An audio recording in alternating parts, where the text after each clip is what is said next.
Hello student, स्वागत है आप सभी का आपके अपने यूट्यूब चैनल एमपी टीच पे। आपके लिए लेके आ चुके हैं जो वार्षिक एग्जाम आपका होने वाला है क्लास 10th मैथमेटिक्स। और समय रहने वाला 3 घंटे का, पूर्णांक रहेगा आपके पास 80 का। तो मैं आज आपको इसी वीडियो में 32 अंक के ऑब्जेक्टिव टाइप क्वेश्चनों के साथ साथ 2 अंक के, 3 अंक के, 4 अंक के क्वेश्चनों का सॉल्यूशन देने वाला हूं। तो प्लीज़ वीडियो को अंत तक अवश्य देखें और साथ ही साथ एमपीटी चैनल को सब्सक्राइब कीजिए, क्योंकि इसी चैनल पे आपको सबसे बेस्ट सॉल्यूशन देखने को मिलने वाला है। पहला है आपके लिए कि दो दो संख्याएं ए और बी दी गई हैं, जहाँ पे ए इंटू बी कितना दिया गया है आपके लिए 32, और इसके बाद दिया गया है LCM A comma B equal to 8। तो इसका एचसीएफ ए कॉमा बी क्या होगा? देखिए दोस्तों, इसका एक सिंपल सा फॉर्मूला मैं आपके लिए यहाँ पे दे देता हूँ, इससे कि आपका इसका आंसर आ जाएगा। देखिए वो क्या होता है, फॉर्मूला होता है A into B equal to होता है दोस्तों L C M into H C F. अब आप सोच रहे होंगे कि इस फॉर्मूले में मान क्या रखाएगा, तो मान रखाएगा। देखिए दोस्तों, ए इंटू बी कितना दिया गया है आपके लिए 32, और यहाँ पे दिया गया है एलसीएम दिया गया है 8। अब हम मान किसका लाएंगे? हम मान लाएंगे एचसीएफ का। तो इसी फॉर्मूले में मैं कुछ इस प्रकार से मान रख देता हूँ। 8 यहाँ पे आ जाएगा, इंटू लगाएंगे हम एचसीएफ रख देंगे। अब दोस्तों हम इसके बाद रखेंगे एचसीएफ इक्वल हो जाएगा 32/8। इसका आंसर आ जाएगा 4, यानी कि 4। तो यहाँ पे पहला ही ऑप्शन आपका सही हो जाएगा, 4 आंसर आपका माना जाएगा। नंबर 2 पे है एपी। एपी का मतलब होता है सारवंतर श्रेणी। 3,1,-1,-3 का सारवंतर क्या होगा? अब नंबर 2 पे जो ऑप्शन है, यानी कि सही विकल्प आपका दिया है एपी। एपी का मतलब रहता है सारवंतर श्रेणी। 3,1,-1,-3 का सारवंतर क्या होता है? सारवंतर कैसे निकालेंगे दोस्तों? सारवंतर मतलब होता है डी। अब डी का फॉर्मूला क्या होता है? डी का फॉर्मूला होता है D2 माइनस की D1। अब यहाँ पे D2 मतलब होता है आपका दूसरा पद। दूसरा पद क्या आएगा दोस्तों? यहाँ पे 1 और यहाँ पे 3 क्या है? 3 दिया गया है D1। तो यहाँ पे 1 - 3 करेंगे तो माइनस, तो आपका आंसर आ जाएगा दोस्तों -2, यानी कि डी का मान कितना आ जाएगा? -2। तो यहाँ पे ए वाला ऑप्शन आपका सही रहने वाला है। इसके बाद नंबर तीसरा आता है कि श्रेणी 3,6,9 का कौन सा पद 27 है? कौन सा पद 27 है? 27 का मतलब रहता है दोस्तों ए एन दिया गया है आपके लिए कितना? 27। ए एन इक्वल टू कितना दिया गया है? 27। और यहाँ पे डी का मान दिया गया है 3, और यहाँ पे दिया गया है 3 जो है आपका ए है 3, डी का मान है 3, और ए एन दिया गया है कितना? 27। अब लगाएंगे हम फॉर्मूला इसमें।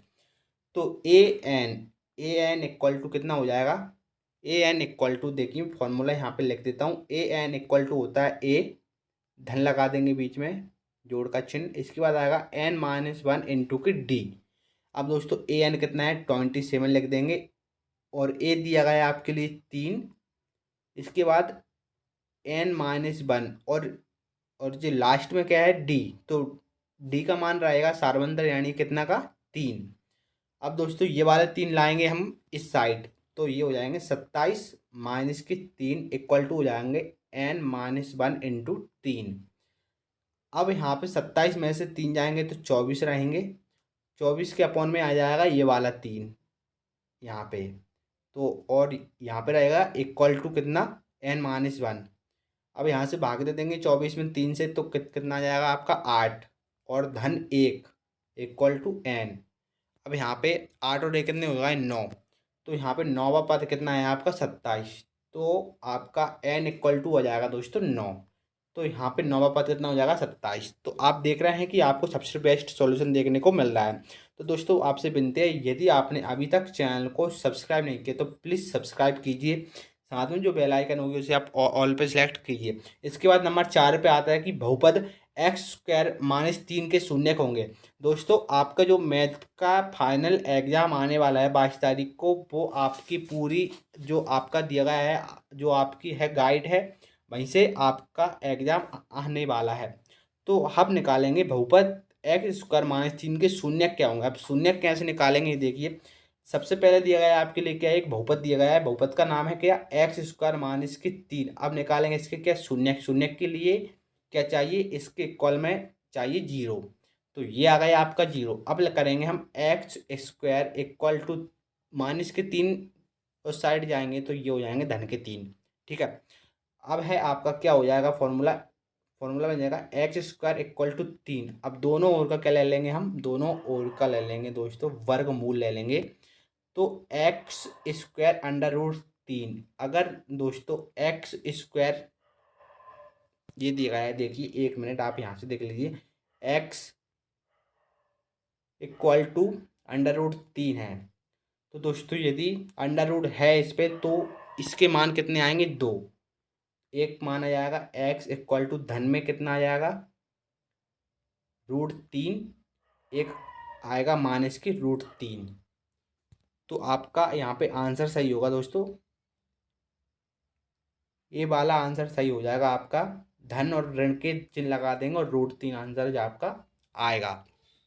अब इसके बाद नंबर 5 पे आता है कि A1/A2 इक्वल है B1/B2 के, परंतु इक्वल नहीं है C1/C2 के। तो रैखिक समीकरण युग्म A1x धन B1y धन C1 इक्वल टू 0। तो दोस्तों इसका क्या मान होगा आपके लिए, इसका मान होना चाहिए दोस्तों, देखिए A1/A2 इक्वल है क्या B1/B2, परंतु इक्वल नहीं है क्या C1/C2। तो इसकी शर्त क्या होगी, इसकी शर्त होगी दोस्तों कोई हल नहीं है, क्या कोई हल नहीं होगा। तो ये आपका सी वाला ऑप्शन यहाँ पे सही रहने वाला है। अब आता है नंबर आपका 6 की 4 और 7 का महत्तम समवर्तक यानी कि एचसीएफ होगा। अब दोस्तों 4 और 7 का एचसीएफ क्या होगा दोस्तों, 4 और 7 का एचसीएफ होगा दोस्तों आपका 1, यानी कि ए वाला ऑप्शन आपका यहाँ पे सही रहने वाला है। इसके बाद नंबर दूसरा आता है रिक्त स्थानों की पूर्ति कीजिए। अब दोस्तों यहाँ पे तो बच्चों पढ़ाई में डाउट आते हैं, सॉल्व नहीं हो पाते हैं, तो बिल्कुल भी घबरा नहीं, इन सबका सॉल्यूशन डाउटनेट ऐप। आपको जिस भी सवाल में डाउट हो उसका फोटो कैसे क्रॉप करो, 5 सेकंड के अंदर आपको उसका वीडियो सॉल्यूशन मिल जाएगा, वो भी बिल्कुल फ्री में। यानी कि अब आप अपने अनलिमिटेड सवाल डाउटनेट ऐप पर पूछ सकते हैं। साथ ही साथ क्लास 6 से लेकर 12 तक IIT JEE NEET, CBSE, UP, Bihar, Rajasthan या फिर कोई सा भी board of physics, chemistry, math, biology, science, इन सभी के सवाल आप पूछ सकते हैं डाउटनेट ऐप पर। यानी कि इन सभी का सॉल्यूशन मिल जाएगा डाउटनेट ऐप पर। क्लास 9 से लेकर 12 तक IIT जी नीट पर इन सभी की ऑनलाइन क्लासेस चल रही हैं, जिनका हिस्सा बन के आप रैंक वन ला सकते हैं। तो प्लीज़ आइए डाउनलोड की डाउटनेट ऐप और रैंक वन लाएँ। यहाँ पे दिया गया है बहुपद एक्स स्क्वायर धन 4x धन 8 के शून्यकों का योग। अब दोस्तों शून्यकों का योग का सूत्र क्या रहता है, शून्यकों का योग रहता है दोस्तों आपका C/A। अब दोस्तों सी का मान कितना दिया गया है आपके लिए 4 और ए का मान दिया गया है आपके लिए 1, तो 4 में आएगा 1, तो इसका आंसर आएगा दोस्तों आपका 4। अब आता है इसके बाद सेकंड की प्रत्येक भाज्य संख्या को, तो इसमें लिख देंगे आप अभाज्य संख्या लिख देंगे। इसके बाद नंबर तीसरा आता है किन्हीं दो धनात्मक पूर्णांक को ए और बी के लिए LCM इंटू HCF। तो यहाँ पे आएगा दोस्तों दो संख्याओं का इंटू, यानी कि a इंटू बी कर देना आप, a इंटू बी। इसके बाद नंबर 4 आता है कि घात 2 के किसी बहुपद के अधिकतम शून्यक हो सकते हैं। अब दोस्तों यहाँ पे घात 2 है तो इसके शून्यक होंगे 2। घात 4 होती तो 4 शून्यक होते, घात 6 होती तो 6 शून्यक होते, तो परंतु यहाँ पे घात 2 है तो आपके यहाँ पे 2 शून्यक होंगे। इसके बाद नेक्स्ट है कि समांतर श्रेणी 2,4,6,8 का 10वां पद है, तो यहाँ पे होगा आपका 20 नंबर। तो आपका यहाँ पे 20 आंसर आपका रहेगा यहाँ पे सही। इसके बाद नेक्स्ट है कि वृत्त के को दो बिंदुओं पर प्रतिच्छेद वाली रेखा को कहते हैं, तो यहाँ पे कहते हैं दोस्तों छेदक रेखा। इसमें भर देंगे आंसर सही आप छेदक रेखा। इसके बाद नंबर 7वां आता है, तो 7वें भर देंगे दोस्तों आप समरूप। क्या भर देंगे, सभी व्रत होते हैं, क्या क्या होते हैं दोस्तों, सभी व्रत समरूप होते हैं। अब इसके बाद नंबर तीसरा आता है कि सही जोड़ी लिखिए। तो दोस्तों सही जोड़ी में आता है आपका पहला कि एक धन कॉट स्क्वायर थीटा, तो कॉट स्क्वायर थीटा तो इसका इक्वल हो जाएगा दोस्तों कॉसेक स्क्वायर थीटा। अब नंबर दूसरा आता है टेन 60। अब दोस्तों टेन 60 का मान क्या होता है, टेन 60 का मान होता है दोस्तों रूट 3, ठीक है। इसके बाद आता है कॉस 90 माइनस थीटा, इसका हो जाएगा साइन थीटा। अब आता है एक्स की पावर 3, एक्स की पावर 3 को मिला देंगे आप इससे, तो ये है आपका 3 घात वाला बहुपद। अब आता है नंबर 5वें पे कि ax² धन bx धन c इक्वल टू 0, तो इसका हो जाएगा दोस्तों b² माइनस 4ac। नंबर 6 है, तो अब नंबर 6 का हो जाएगा आपका 1 साइन स्क्वायर थीटा धन कॉस स्क्वायर थीटा, इसका हो जाएगा दोस्तों आपका 1। अब आते हैं नंबर आपके कि एक शब्द वाक्य में उत्तर लिखिए। दोस्तों एक शब्द या एक वाक्य में उत्तर आपको यहाँ पे देना है। तो पहला आता है कि समरूप आकृतियों का एक उदाहरण दीजिए। तो यहाँ पे कोई सा भी दे दीजिए आप, कोई गेंद वगैरह होगी जो भी आप यहाँ पे दे सकते हैं वो आप आराम से यहाँ पे दे सकते हैं। अब आता है कि वृत्त की स्पर्श रेखाओं को बिंदु पर स्पर्श करती है। तो यहाँ पे दोस्तों सिर्फ एक ही बिंदु पर करती है, क्योंकि ये रहेगा आपका क्या वृत्त। देखिए मैं व्रत बना देता हूँ, व्रत रहेगा आपका यहाँ पे, व्रत बना देते हैं, व्रत रहेगा आपका यहाँ पे, और यहाँ से जाएगी आपकी एक रेखा एक व्रत को बिंदु पर एक ही जगह प्रतिच्छेद करेगी, यानी कि स्पर्श करेगी। अब आता है नंबर तीसरा कि द्विघात समीकरण का मानक रूप लिखिए। तो दोस्तों यहाँ पे हो जाएगा द्विघात समीकरण का मानक रूप क्या होगा, यहाँ पे होगा ए एक्स स्क्वायर धन बी एक्स धन सी इक्वल टू 0। ये हो जाएगा आपका समीकरण का मानक रूप। अब नंबर फोर्थ पे लिख देंगे आप कुछ इस प्रकार से, मैं दे देता हूँ आपके लिए आंसर लिख के, ठीक है। अब नंबर पाँचवें पे आता है आपके लिए कि रैखिक समीकरण युग्म ए वन एक्स धन B one Y equal to C one equal to है 0। तो इसके कोई हल नहीं है का प्रतिबंध। तो दोस्तों कोई हल नहीं है का प्रतिबंध होता है A one upon A two equal है B one upon B two के, परंतु इक्वल नहीं है दोस्तों क्या C one upon C two के। तो ये आप आओगे लिख के तो आपको एक नंबर पेपर में मिल जाएगा। अब नंबर 6 है कि द्विघात समीकरण एक्स स्क्वायर धन एक्स धन एक इक्वल टू 0 का विभक्त कर क्या होगा। तो इसका हो जाएगा दोस्तों बी स्क्वायर माइनस 4ac। तो बी स्क्वायर माइनस 4ac। अब दोस्तों बी का मान है 1 और सी का मान भी रहेगा आपका 1। तो यहाँ पे इस सूत्र में मान के द्वारा आएगा आपका ए का स्क्वायर धन -4 × 1 × 1, और इसका मान आ जाएगा दोस्तों डायरेक्टली आपका -3 आपका यहाँ पे आंसर रहने वाला है। इसके बाद हम देखने वाले हैं नंबर 7 कि बिंदुओं 1,4 और 3,4 को मिलाने वाले रेखाखंड के मध्य बिंदु के निर्देशांक लिखिए। तो यहाँ पे आएंगे दोस्तों आपके 0,0।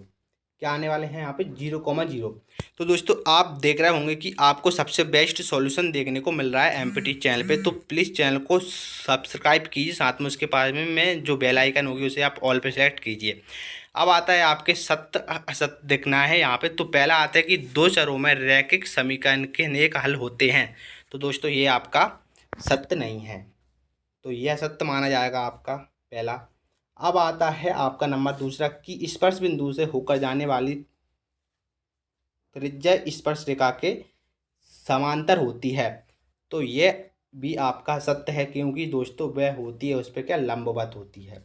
अब नंबर तीसरा आता है कि घात 1 के बहुपद को द्विघात बहुपद कहते हैं। तो दोस्तों यह सत्य है आपका, क्योंकि दोस्तों घात 1 के बहुपद को कहा जाता है रैखिक बहुपद। नंबर चौथा आता है कि सभी सर्वांग सम आकृति समरूप होते हैं, परंतु इसका विलोम सत्य नहीं है। तो यह आपका बिल्कुल सत्य रहने वाला है।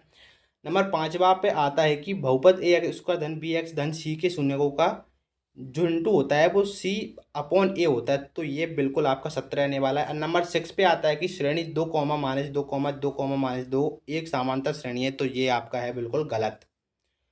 तो आप देख रहे हैं कि आपके लिए नंबर 32 नंबर के ऑब्जेक्टिव टाइप क्वेश्चनों का सॉल्यूशन इस वीडियो में हमने दिया है, परंतु अब जो नेक्स्ट वीडियो है उसमें आपके लिए 2 अंक साथ में 3 अंक और 4 अंक के क्वेश्चनों का सॉल्यूशन हम देने वाले हैं। तो प्लीज़ जो नेक्स्ट वीडियो है वो भी आप देख लेना। धन्यवाद, मिलेंगे हम आपसे नेक्स्ट वीडियो में।